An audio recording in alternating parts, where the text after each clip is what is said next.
નમસ્કાર વિદ્યાર્થી મિત્રો, ફરીથી હું આપને આ વિડિયો લેક્ચરમાં આવકારું છું। ગઈકાલે આપણે જે છે અભિસંધાન દ્વારા શિક્ષણની જે શિક્ષણની તરાહોથી જોઈ, એમાં બે શિક્ષણની તરાહો જોઈ, શાસ્ત્રીય અભિસંધાન દ્વારા શિક્ષણની તરાહ અને કારક અભિસંધાન દ્વારા શિક્ષણની તરાહ। શાસ્ત્રીય અભિસંધાનમાં જે છે શિક્ષણની રીત પાવલોવના પ્રયોગ દ્વારા જે છે આપણે જોઈએ તેને, એવી જ રીતે કારક અભિસંધાન પણ સ્કિનરનો જે પ્રયોગ છે ઉંદર પર કરેલો એ જોયો હતો। આજે એક નવી શિક્ષણની રીત જે છે આંતરસૂઝ દ્વારા શિક્ષણ, એની સમજૂતી આપણે મેળવશું। તો આંતરસૂઝ છે એ શું છે, સૌપ્રથમ આપણે એની સમજૂતી મેળવીએ। તો આંતરસૂઝ જે છે એક બોધાત્મક પ્રક્રિયા સાથે સંકળાયેલી છે। તો બોધાત્મક પ્રક્રિયાઓ વિશે વિસ્તૃત માહિતી આપણે ધોરણ 11માં મેળવી ચૂક્યા છીએ। તો બોધાત્મક પ્રક્રિયા સાથે સંકળાયેલી આંતરસૂઝ છે એક શિક્ષણ પ્રક્રિયા છે, જેમાં વ્યક્તિ સમક્ષ ગમે ત્યારે સમસ્યા આવી પડે તો સમસ્યાનો ઉકેલ જે છે વ્યક્તિએ મેળવેલ શિક્ષણને આધારે કરતો હોય છે, અને એમાં જુદા જુદા શિક્ષણની જે રીતો હોય એનો ઉપયોગ કરતો હોય છે। દાખલા તરીકે અનુકરણ દ્વારા જે કોઈ પણ સમસ્યાનો ઉકેલ મેળવે, ક્યારેક પ્રયત્ન અને ભૂલ દ્વારા સમસ્યાનો ઉકેલ મેળવતો હોય, તો ક્યારેક અભિસંધાનનો ઉપયોગ કરીને વ્યક્તિ જે છે પોતાના શિક્ષણને કામે લગાડી અને સમસ્યાનો ઉકેલ મેળવવાનો પ્રયત્ન કરે છે। પરંતુ આંતરસૂઝ શિક્ષણમાં જે છે એક આગવી રીત છે, જેમાં શિક્ષણ તો મળે જ છે, પરંતુ સાથે સાથે છે એ સમસ્યામાંથી બહાર નીકળવા માટે એક પ્રકારનો ઝબકાર જે છે આંતરસૂઝ સાથે સંકળાયેલો છે। ઘણા બધા પ્રયત્નોના અંતે અચાનક જ સમસ્યાનો ઉકેલ મળી જાય, જેને આંતરસૂઝ કહેવામાં આવે છે। આંતરસૂઝ એટલે વ્યક્તિની અંદરની રહેલી સૂઝ એમ પણ કહી શકાય। અને આંતરસૂઝમાં જે છે એ વ્યક્તિ સમસ્યા ઉકેલ માટે પોતાના પૂર્વ અનુભવો અને હાલનું જે શિક્ષણ હોય એને પણ કામે લગાડતો જોવા મળે છે। તો આંતરસૂઝ અંગેના પ્રયોગો જે છે કોહલર નામના મનોવૈજ્ઞાનિકે કરેલા છે, અને કોહલર નામના મનોવૈજ્ઞાનિકે છે વાંદરા ઉપર, એટલે ચિમ્પાન્જી જે વાંદરા છે એની ઉપર જે આ પ્રયોગો કરેલા જોવા મળે છે, જેની આપણે વિસ્તૃત સમજૂતી મેળવશું।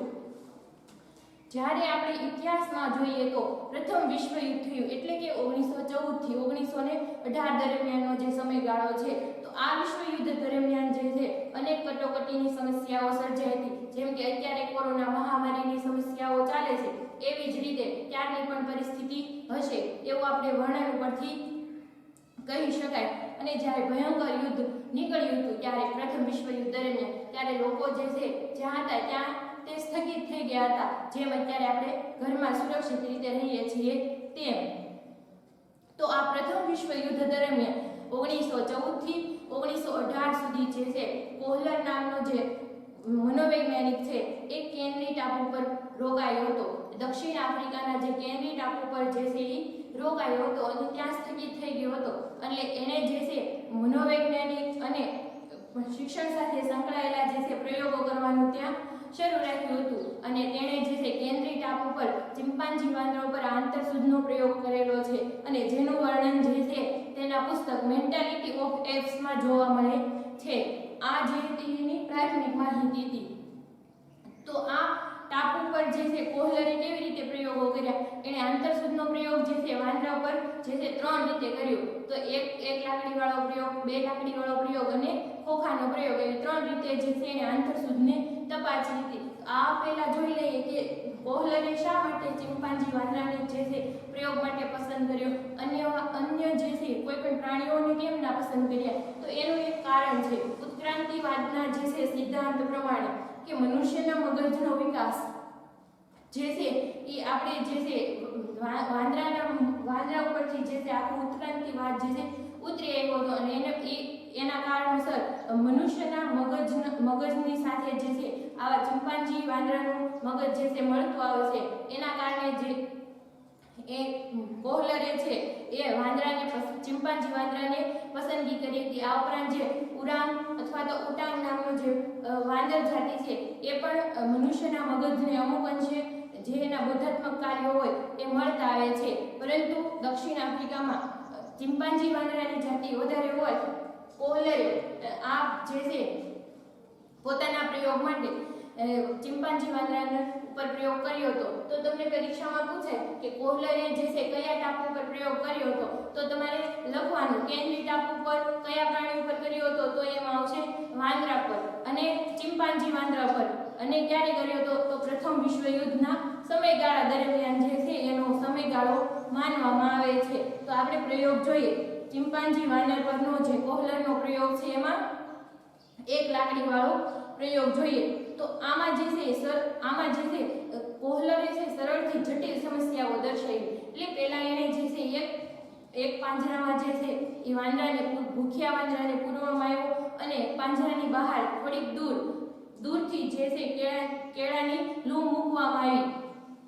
એટલે વાંદરો જે છે એને એક પાંજરાની પાછળની બાજુએ એક લાકડી મૂકવામાં આવી. જે લાકડીની મદદથી વાંદરો જે છે સરળતાથી આ કેળાની લૂમ આંબી શકે. એટલે વાંદરાને પાંજરામાં પૂરવામાં આવ્યો એટલે વાંદરાએ આમ તેમ દોડવું અથવા તો બચકા ભરવા અથવા તો એવા કોઈ પણ પ્રયત્નો કર્યા કે જેનાથી કેળાની લૂમ સુધી પહોંચી શકે, પરંતુ વાંદરો એમાં સફળ થયો નહીં અને અંતે થાકી અને હારીને એક ખૂણામાં બેસી ગયો પાંજરાની પાછળ જઈને. પરંતુ ત્યારે અચાનક જ એ જે બેઠો હતો ત્યારે અચાનક જ એની નજર સોટી પર પડી અને આ લાકડી ઉપર એની નજર પડી. એટલે એણે આ લાકડી લઈને કેળાની લૂમ આંબવાનો પ્રયત્ન કર્યો. તો કેળાની લૂમનું અંતર પણ લાકડી જેટલું જ હતું. એટલે એના સરળતાથી જે છે એક લાકડીની મદદથી આ કેળાની લૂમ એનાથી અંબાઈ ગઈ અને એને એની ભૂખ સંતોષી.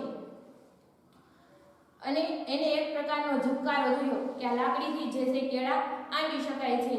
આ હતો એક લાકડી વાળો પ્રયોગ. આ ઉપરાંત જોઈએ બે લાકડી વાળો પ્રયોગ. તો કોહલરનો જે સિદ્ધાંત હતો એ કોઈ પણ સરળ પરિસ્થિતિથી જટિલ સમસ્યા સુધીનો હતો. એટલે હવે એની પરિસ્થિતિને થોડીક વધારે જટિલ બનાવી દીધી. એમાં એવું કર્યું કે વાંદરાને જે છે પાંજરામાં પૂરવામાં આવ્યો, પણ કેળાની લૂમ જ્યાં મૂકી હતી પહેલા જ્યાં મૂકી હતી એનાથી થોડાક વધારે અંતરે મૂકવામાં આવી અને પાંજરાની પાછળથી બે સોટી મૂકવામાં આવી, બે લાકડી મૂકવામાં આવી. આ બંને લાકડીઓની રચના એવી હતી કે બંને છે એકબીજા સાથે જોડાઈ શકે.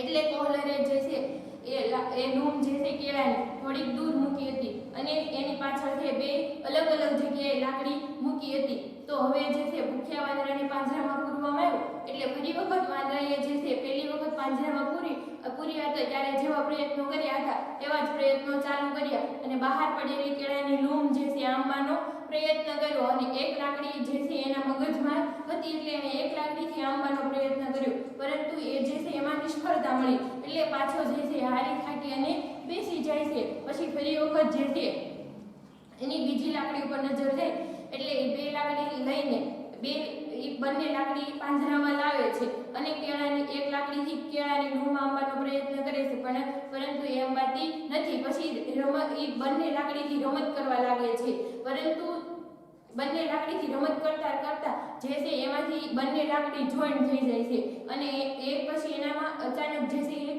ઝબકારો થાય છે. એટલે એ જે બંને લાકડીની મદદથી કેળાની લૂમ લઈ લે છે. લાકડી લઈને પછી જે છે એ પોતે જે છે લાકડીથી કેળા પોતાની પાસે લાવી અને ખાય છે.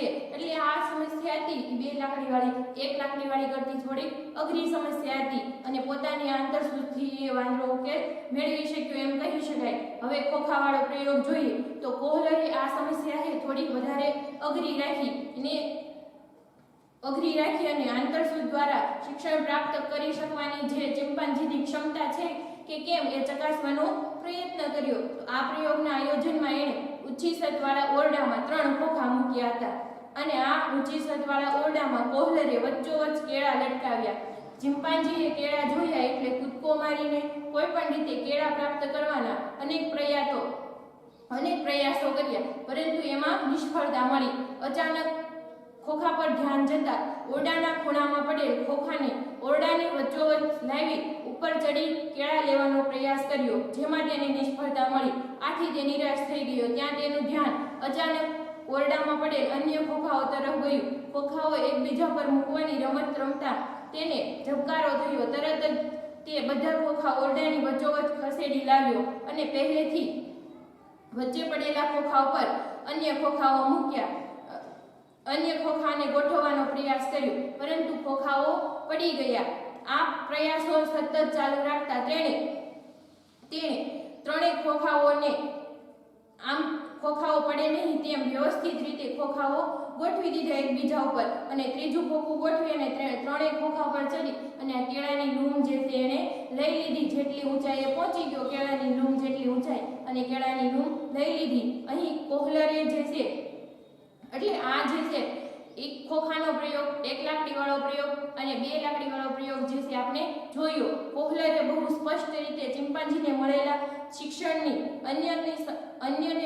શિક્ષણને લીધે અન્ય સમસ્યામાં ઉપલબ્ધ સાધનોનો ઉપયોગ કરી સમસ્યાનો હલ કેવી રીતે લાવી શકાય તે સમજાવે છે. અહીં કોહલર એ વાતની સમજૂતી આપે છે કે આપણે જે છે કોઈ પણ સમસ્યા હોય એ આપણી પાસે ઉપલબ્ધ સાધનોને આધારે કેવી રીતે ઉકેલી શકીએ છીએ એની સ્પષ્ટ સમજૂતી આપી છે. કોહલરે જણાવ્યું કે પ્રાણી સમસ્યા ઉકેલના શિક્ષણમાં તદ્દન અપરિચિત બાબતમાં પ્રયત્ન અને ભૂલથી શરૂ કરીને ચોક્કસ શિક્ષણ પર પ્રભુત્વ પ્રાપ્ત કરવાની ક્ષમતા ધરાવ્યા પછી અન્ય સમસ્યા ઉકેલવામાં પણ તેનો ઉપયોગ કરતું જણાય છે. કોહલરે એવું સ્પષ્ટ કર્યું કે પ્રયત્ન અને ભૂલ દ્વારા જે છે શિક્ષણ પ્રાપ્ત કરવાની પદ્ધતિથી શરૂ કરી અને જે શિક્ષણ મેળવ્યું હોય પહેલા જે શિક્ષણ મેળવ્યું હોય એ પણ હાલની સમસ્યા ઉકેલ કરવામાં જે છે પ્રાણી અથવા મનુષ્ય એનો ઉપયોગ કરતો જોવા મળે છે. તો હાર્લો નામના જે મનોવૈજ્ઞાનિકના મતે પણ પૂર્વ અનુભવ વગર આંતરસૂઝનો વિકાસ થતો નથી. તો તમને એવું પૂછાય કે પૂર્વ અનુભવ વગર આંતરસૂઝનો વિકાસ થતો નથી એવું કોણે કહેલું? તો એમાં કોણ આવશે? હાર્લો નામનો જે મનોવૈજ્ઞાનિક છે. આવું જે છે 1-2 માર્કમાં ઘણી વખત પૂછાય ગયેલો પ્રશ્ન છે બોર્ડ માટે. તો હાર્લો નામના મનોવૈજ્ઞાનિકે શું કીધું કે પૂર્વ અનુભવ વગર જે છે આંતરસૂઝ વિકાસ થતી નથી. એટલે કે આપણે જ્યારે કોઈ પણ આપણને સમસ્યાનો અચાનક ઉકેલ મળી આવે, સમસ્યામાં આપણું મન જે છે સતત ચક્રાતું હોય અને અચાનક જ સમસ્યાનો ઉકેલ મળી આવે તો ત્યારે જે છે આંતરસૂઝ થઈ કહેવાય. તો આંતરસૂઝ થવા પાછળ એક પ્રકારનો ઝબકાર થવા પાછળ શું જવાબદાર હોય છે કે પૂર્વ અનુભવ હોય છે. એટલે પહેલા જે રીતે આપણે સમસ્યા ઉકેલી હોય છે અથવા તો એ સમસ્યા ઉકેલવા માટેનું કંઈ શિક્ષણ પ્રાપ્ત કર્યું હોય છે જે હાલની સમસ્યા ઉકેલવામાં આપણને મદદરૂપ બને છે. તો આ જે છે હાર્લોનું મંતવ્ય હતું કે પૂર્વ અનુભવ વગર આંતરસૂઝ પ્રાપ્ત થતી નથી.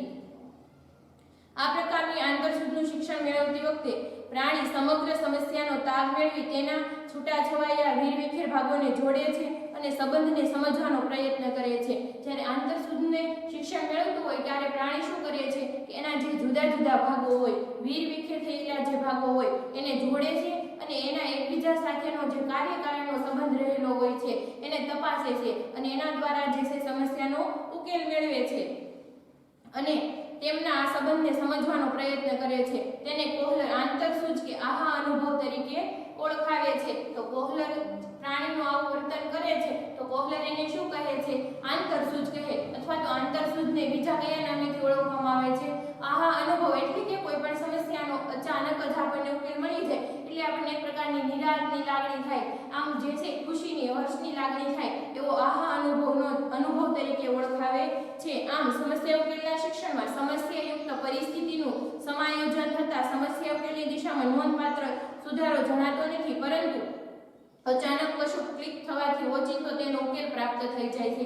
આમ જે આપણી સમક્ષ સમસ્યા આવી હોય ને આપણે એનો ઉકેલ મેળવવાનો પ્રયત્ન કરતા હોય તો જે છે એમાં કંઈ નોંધપાત્ર એટલે સમસ્યા ઉકેલની દિશામાં જે છે પગથિયા વાઇઝ જે છે આપણે કંઈ પણ જે સમસ્યા ઉકેલતા નથી, પરંતુ અચાનક જ જે આપણા મગજમાં ઝબકાર થાય અને આપણે જે છે અચાનક એક કાર્ય કરીએ એટલે સમસ્યા આપણાથી ઉકલી જાય છે અને ક્લિક થવાથી આ સમસ્યાનો ઉકેલ પ્રાપ્ત થઈ જાય છે.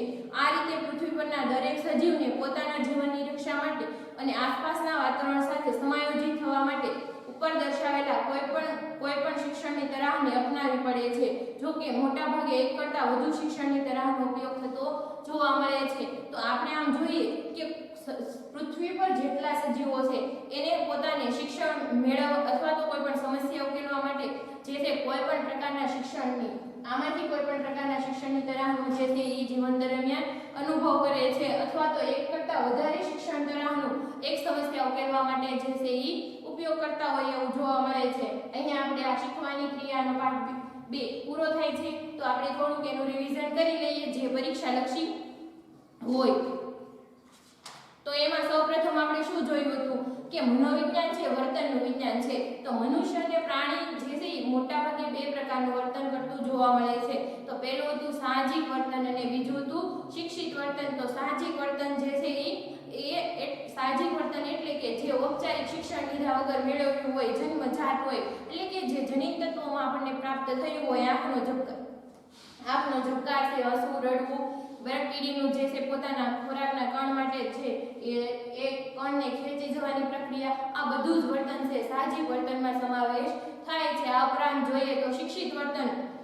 તો શિક્ષિત વર્તનમાં એટલે કે શીખેલું વર્તન અથવા તો અન્ય દ્વારા આપણને શીખવવામાં આવેલું વર્તન. દાખલા તરીકે લખવું, આપણે જે જન્મતા વેદ જ છે એ લખતા શીખી જતા હોતા નથી, પરંતુ અન્ય વ્યક્તિઓ દ્વારા આપણને શિક્ષકો દ્વારા, માતા પિતા દ્વારા, ઘરના વડીલો દ્વારા એકડો શીખવાડવામાં આવે, ધીમે ધીમે છે અક્ષર જ્ઞાન આપવામાં આવે, એટલે એ વર્તન જે છે આપણું શીખેલું વર્તન છે, એટલે એને શિક્ષિત વર્તન કહેવામાં આવે છે. તો આ પછી આ બાદ આપણે જોયું તો શિક્ષણની વ્યાખ્યા, એ જે છે મોસ્ટ આઈએમપી વ્યાખ્યા કહી શકાય, વારંવાર પરીક્ષામાં પણ પૂછાતી હોય છે.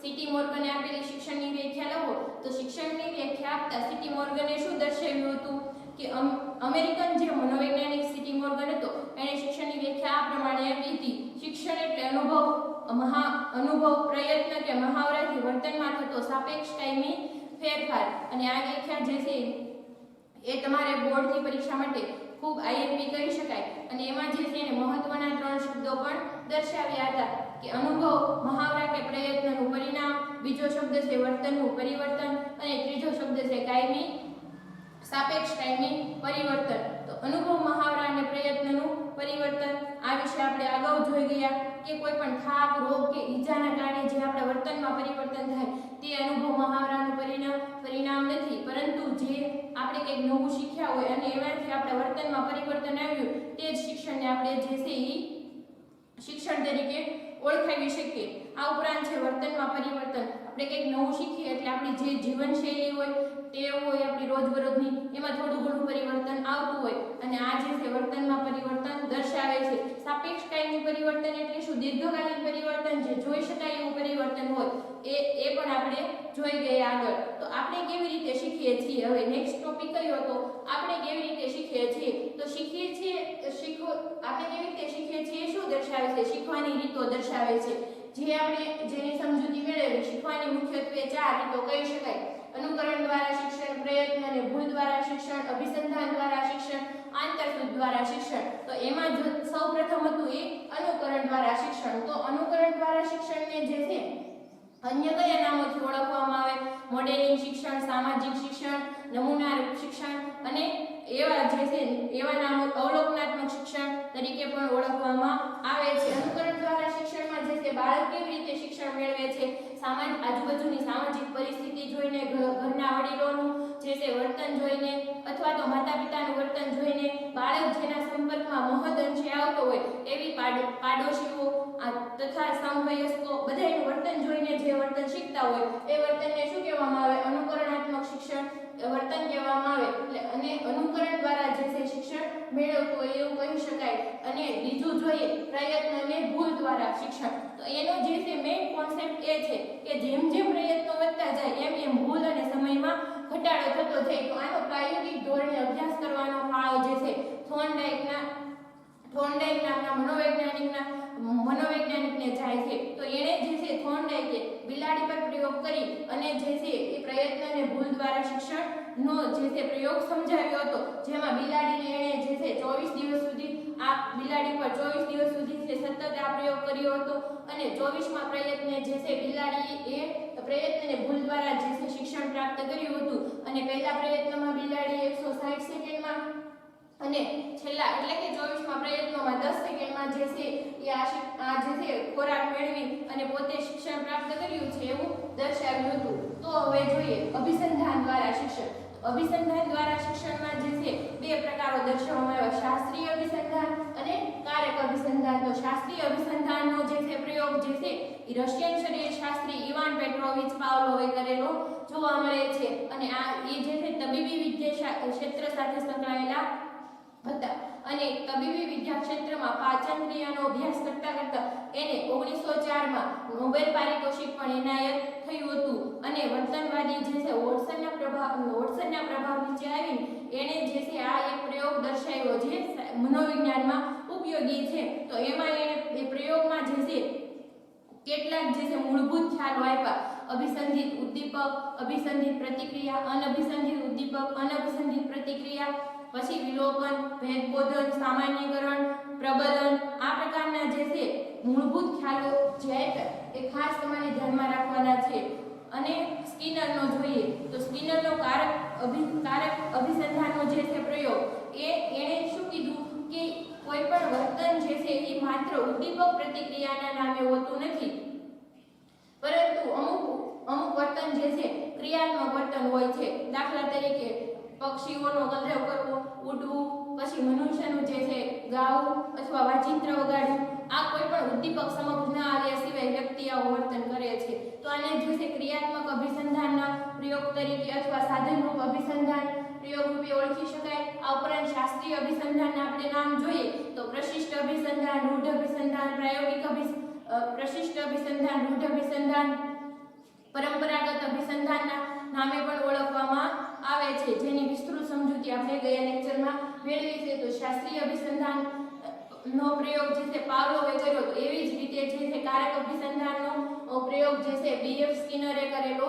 જોવા મળે છે. અને એમાં જે છે એને વ્યવસ્થિત સમસ્યા પેટીની રચના કરી હતી કારક અભિસંધાનનો પ્રયોગ કરવા માટે સ્કિનરે. એટલે એ પેટીનું નામ જે છે સ્કિનર પેટી તરીકે ઓળખવામાં આવે છે. અને એમાંથી તમને એવા પ્રશ્ન પૂછાય કે સ્કિનર પેટીની રચના જણાવો, તો એની એ વિશેષતા હતી કે એને સંચય પાત્રને, અન્ન પાત્રને અને હાથને એક તાર વડે જોડેલો હતો, જેનાથી ઉંદર પર પ્રયોગો કર્યા હતા. એટલે ઉંદર જેવી રીતે હાથો દબાવ એટલે તરત જ જે છે સંચય પાત્રમાંથી જે અન્ન ગુટિકા એ જે છે એ અન્ન પાત્રમાં પડે. આ એની એક મુખ્ય વિશેષતા હતી. આ ઉપરાંત જે છે એણે ઉંદરને પેટીમાં મૂક્યા પછી પહેલા પ્રયત્ને 15 મિનિટે ખોરાક પ્રાપ્ત કર્યો હતો, બીજા પ્રયત્નમાં 45 મિનિટે ખોરાક પ્રાપ્ત કર્યો હતો અને 47 મિનિટે પ્રાપ્ત કર્યો હતો, અને ત્રીજા પ્રયત્નોમાં 71 મિનિટે જે છે ખોરાક પ્રાપ્ત કર્યો હતો.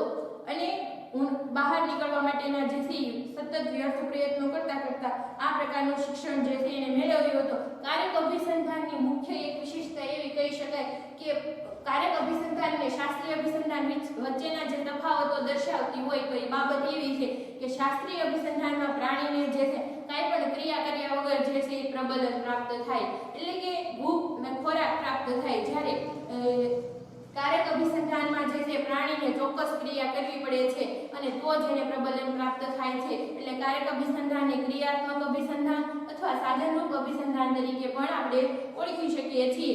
એણે પણ કેટલાક મૂળભૂત ખ્યાલો આપ્યા, જેમાં પ્રબલનનો ખ્યાલ જે છે વિશેષ દર્શાવ્યો હોય એવું કહી શકાય. તો પ્રબલન એટલે શું કે જે શીખેલી પ્રતિક્રિયા અથવા તો શીખવવામાં આવેલી પ્રતિક્રિયાને દ્રઢ કરે તેને પ્રબલન કહેવામાં આવે છે. એમાં એને પ્રબલનના બે પ્રકારો પાડ્યા છે: વિધાયક પ્રબલન અને નિષેધક પ્રબલન. તો વિધાયક પ્રબલન એને કહી શકાય જે છે આપણી પ્રતિક્રિયાની વારંવારતાને વધારતું હોય, જેમાં પુરસ્કાર, ટ્રોફી, મેડલ, સન્માન અથવા તો કોઈ પણ જે છે એ જાહેર સન્માનનો સમાવેશ થાય છે, અથવા તો પત્રો દ્વારા સન્માન કરવામાં આવે છે એનો પણ સમાવેશ થાય છે.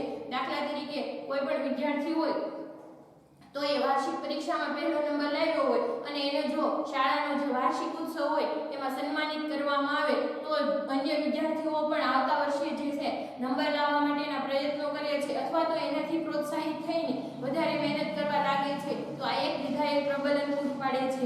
ઉપરાંત નિષેધક પ્રબલન જોઈએ તો એવી કોઈ પણ પ્રતિક્રિયા હોય અથવા તો એ પ્રતિક્રિયાને ઉત્તેજિત કરે અને પ્રતિક્રિયા બાદ જે છે એ દૂર કરાતું એક ઉદ્દીપક જે છે નિષેધક પ્રબલનમાં થાય. એટલે કે આમાં જે છે મોટા ભાગે કુટેવો છોડાવવાનો પ્રયત્ન નિષેધક પ્રબલનમાં કરવામાં આવે છે. દાખલા તરીકે કોઈને દારૂનું વ્યસન હોય તો એને જે છે આલ્કોહોલમાં સાથે સાથે અન્ય એવા પદાર્થો ભેળવી દેવામાં આવે કે જેનાથી જે છે એને ઉલટી થાય અથવા તો જે છે દારૂ પર એને ચીડ આવે. તો આ એક શિક્ષા દ્વારા જે છે વર્તન ટેવોમાં સુધારો લાવી શકાય. તો ફરી વખત જે છે આવું વ્યસન છૂટી શકે.